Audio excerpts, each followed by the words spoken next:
When Jesus was tested by Satan, Luke 4 verses 1 to 13. By Jose Rio Alvarez.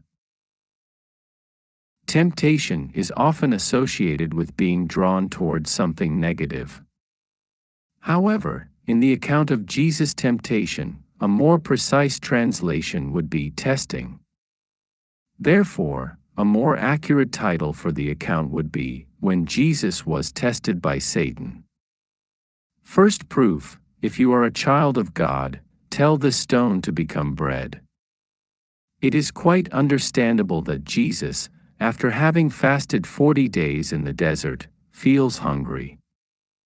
Satan suggests that he use his power and authority as a child of God to turn a stone into bread and eat, even though it seems that there is no infraction in actually doing so, because he is suggesting to Jesus that he uses power and authority for his benefit.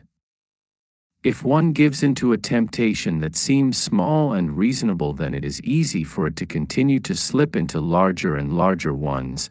It is also important to note that it is enough for the suggestion to come from Satan to be disregarded.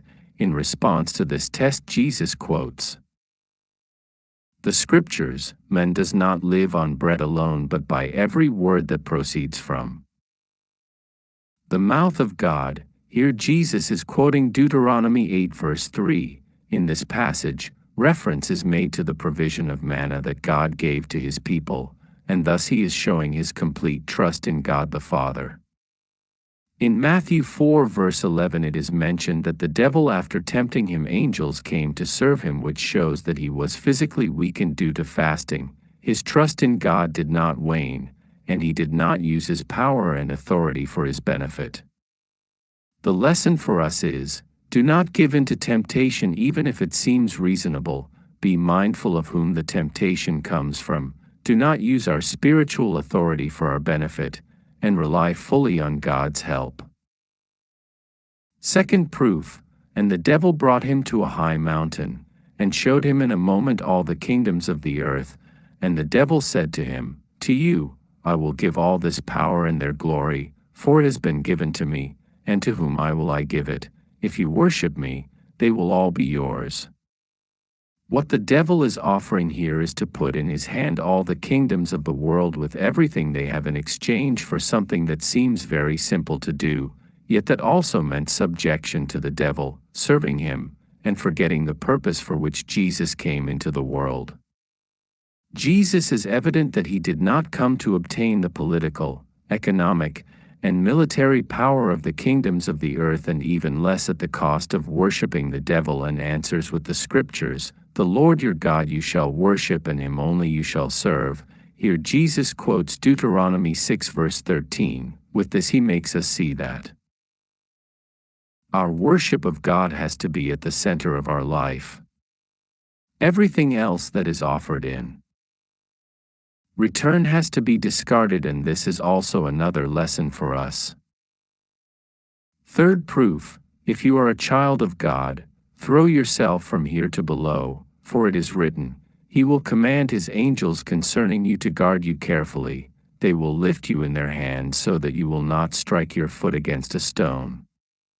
Here he is suggesting that you risk your life to verify if God keeps his promises, and this implies moving trust in God to the state of doubt or unbelief.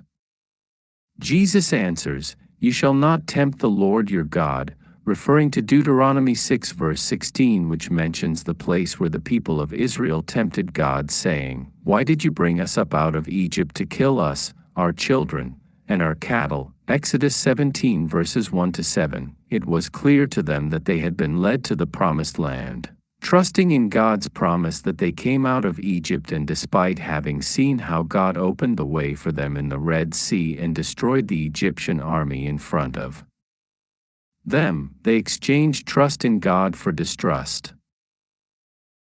The lesson for us is not to let our trust in God be nullified even if someone uses the scriptures in a cropped and cunning way to create a contradiction in us. Let us always keep in mind what God has already done for us.